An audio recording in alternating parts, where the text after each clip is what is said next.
experiment, make sure you're being you, and be okay with the negative feedback as you go through that transition of saying, here's who I fully am, here's what I fully represent, here's what I fully speak.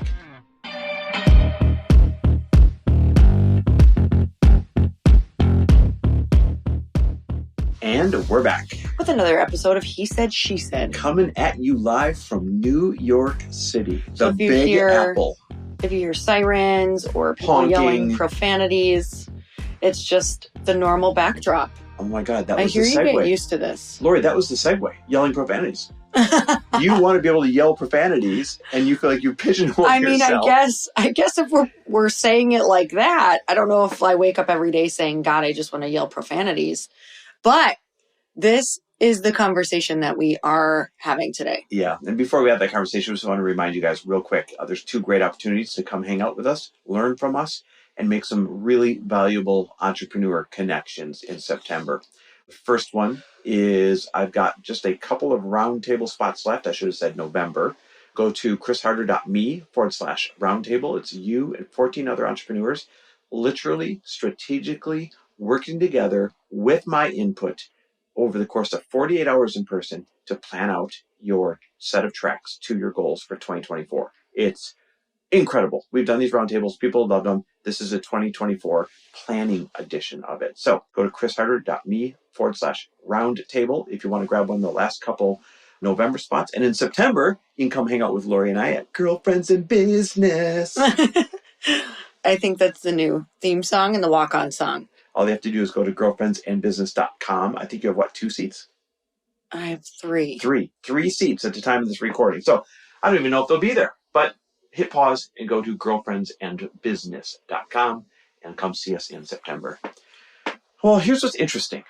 I just got out of a business meeting. We're in New York, and we're half having fun with friends. We came here to meet friends of ours that were passing through that live in Italy now.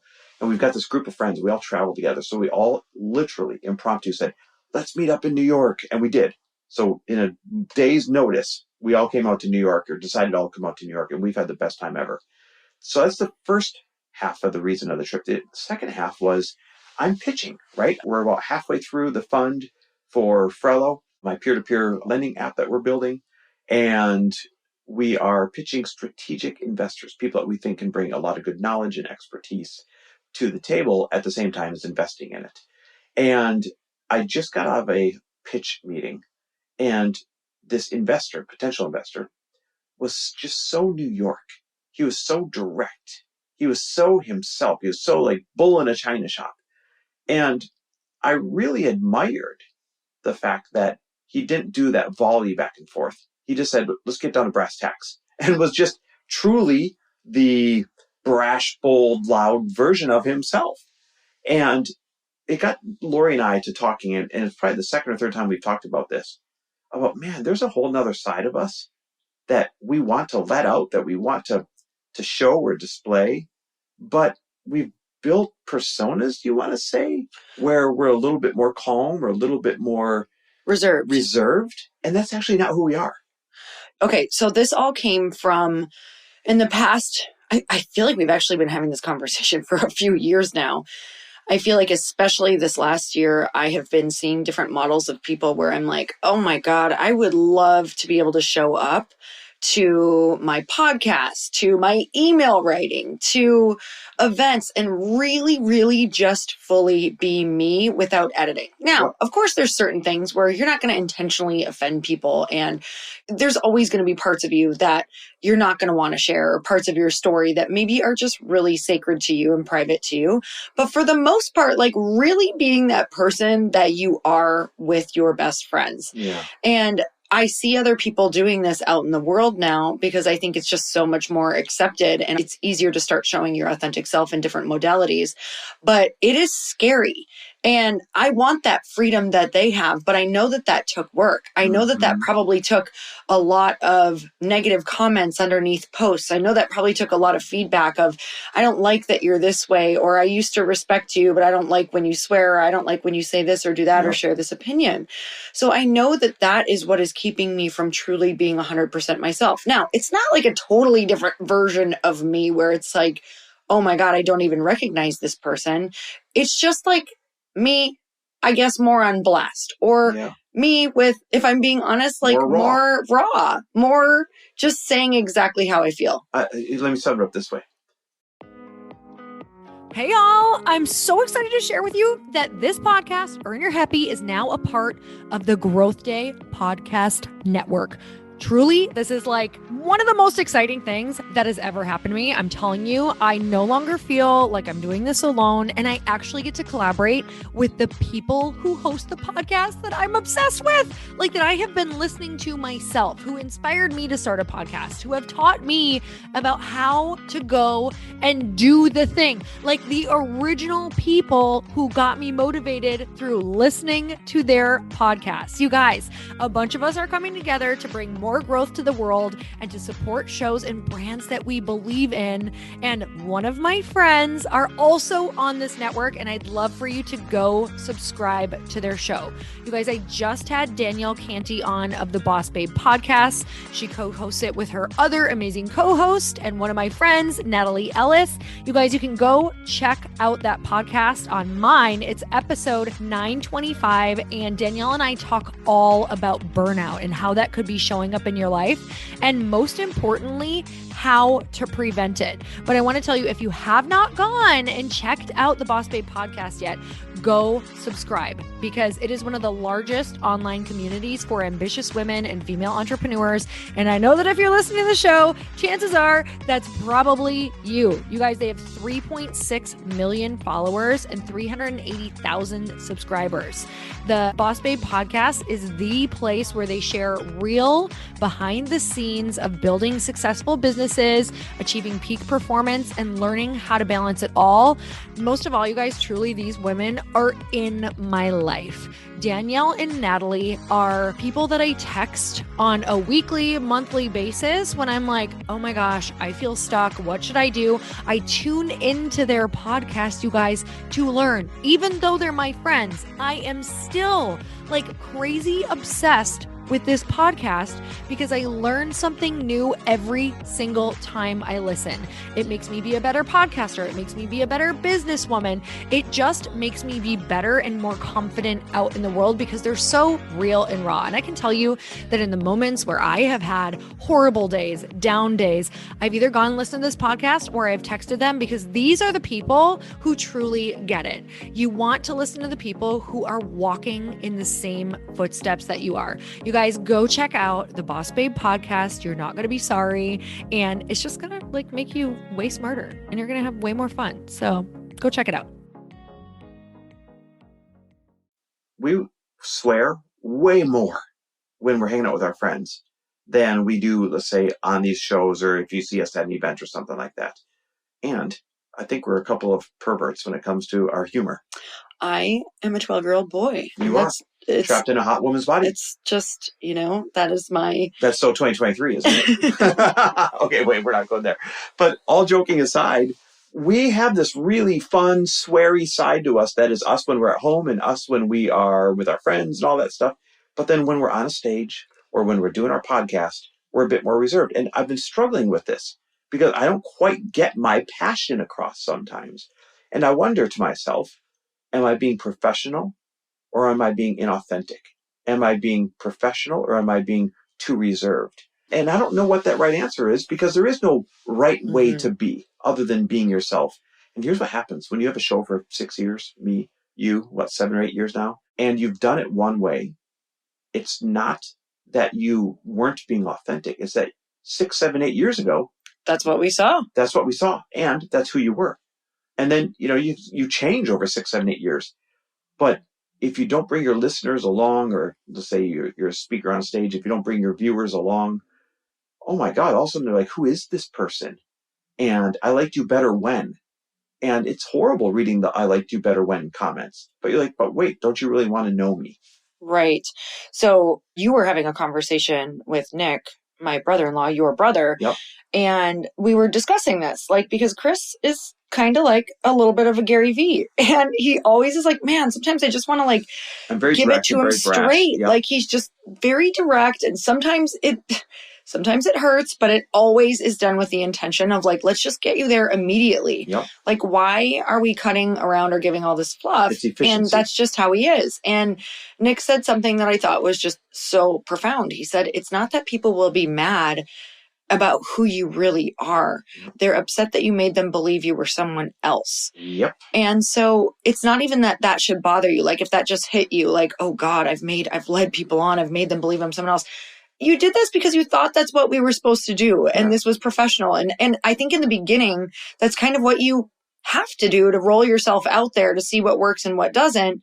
But there are those people who come up from the beginning, guns blazing. They're just like, this is who I am, and that's what works. But if you haven't been able to do that maybe in your family life or even around your friends, you're certainly not going to be able to do that with the persona that you're putting out there. So I believe that this is going to be kind of a practice, kind of a like bringing people along. That's why I believe we're doing this podcast, is to say you and I want to be more of ourselves, and this is what it's going to look like. Maybe it's not all at once, because I even feel myself editing myself already on this podcast. So I think it's a slow process of more and more saying, how does this feel? What does this look like? Yeah, it's interesting. What Nick said was really profound. Nobody cares who you are, whether you're super sweary or whether you're the church mouse. Hey, what bothers them is that they thought you were one thing and suddenly you were something else. And here's where I struggle. I'm like, but we're always changing over time. So aren't we allowed to change? Aren't we allowed to become somebody else? Isn't it naturally set up so that people, if they know you over a long period of time, they're going to know you as one person, and years later, all of a sudden you're a different person? And what does that balance look like? How do you walk that line? How do you say, hey, here's who I really am. Here's how I really talk. Here's who I really want to be, without causing that type of resistance? And as I say that out loud, maybe that's the problem.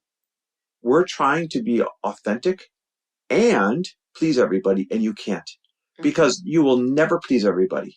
You have to choose which side, which half of the pie you're going to please, right? If you walk down the middle, you please nobody. But if you say, this is the side I'm on, this is who I am, this is what I believe, this is how I speak, then half the people will really gravitate towards you. Be like, oh, that's my guy. Oh, that's my girl. Oh, you're like me.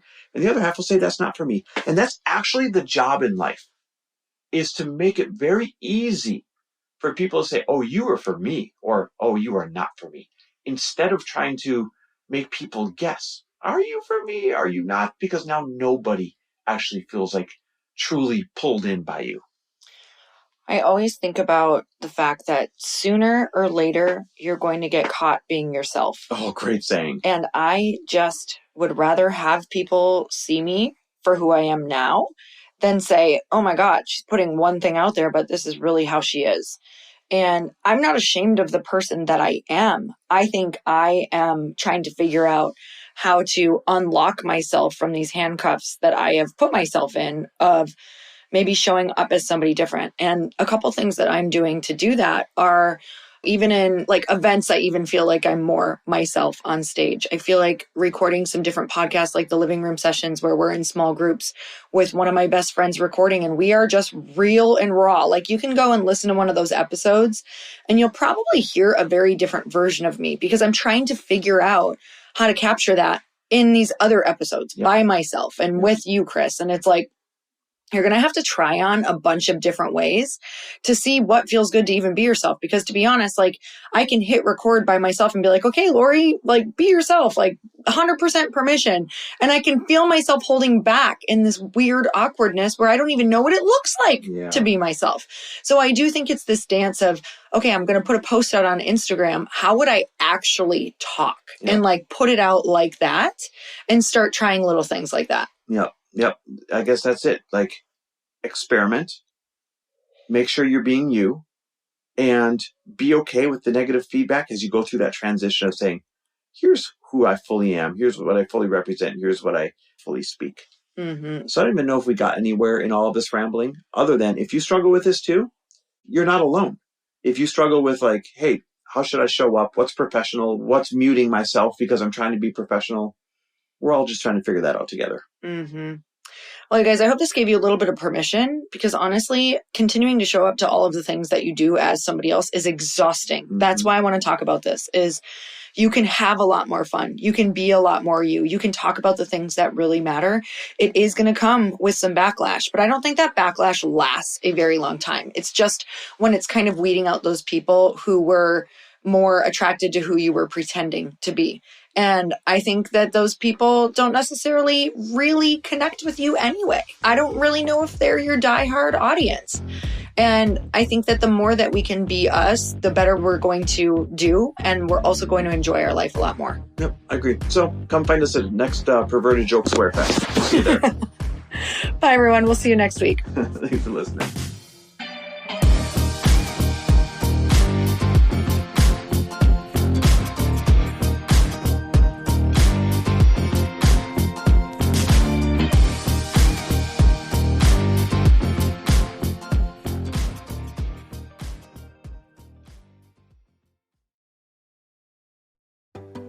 Hey, do you know what the big secret is this year?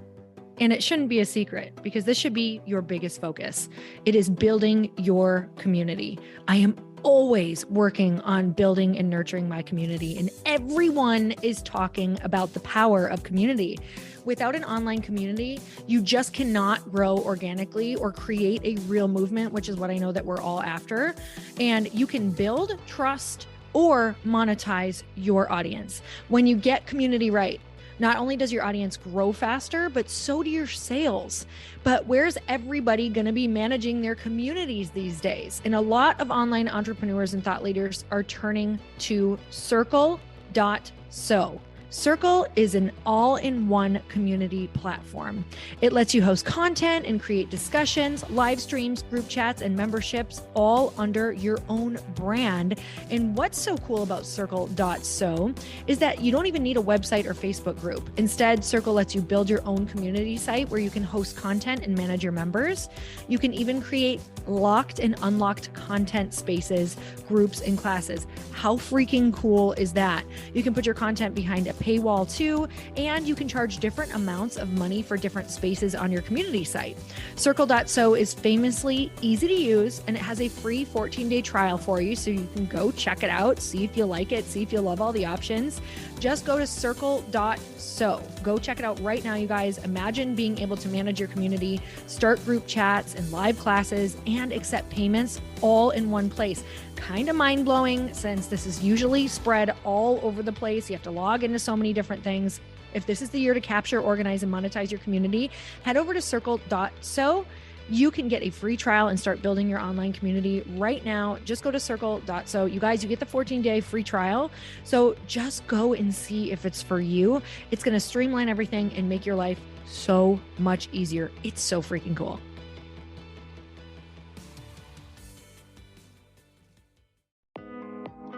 Hey, thanks for listening to the podcast. And I want to make sure that you have my phone number, and I'm not kidding. Did you know that I have a community text number? For real. My phone number is 310-496-8363. This goes directly to my phone. All you have to do is text the word daily to 310-496-8363. And I literally text you every single day, Monday through Friday. I actually just got done 30 seconds ago texting a bunch of people back, and I talk to you all of the time. You guys, people always ask me how I got my community text number and how it works. Well, all you have to do is you can just go to community.com and get your own. Community makes it easy to get a phone number that you can use to build your audience using text. People just text you at your number and they're added to your group. Then you can text them out audios, video links, anything you want. You guys, I text out happy birthday videos.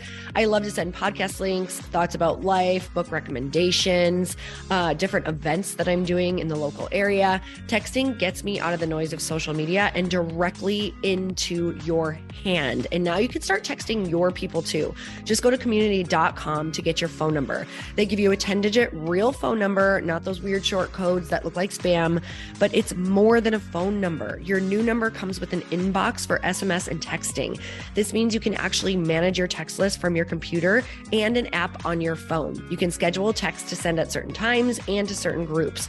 You can even set up auto replies or let your assistant or customer service team answer your text messages via Community's awesome dashboard. Just go to community.com and ask for a free demo. They'll show you how it works and get you your number. It's time to start texting your audience versus just posting on social media. Everyone uses Community for that. So go check them out at community.com. I can tell you it's not just great for communicating with my audience, but Chris and I use Community and our texts to also sell out our launches. I'm telling you, you get such an incredible response because you really are creating a true, deep sense of community, and it's so intimate. It's freaking amazing. Go check it out at community.com.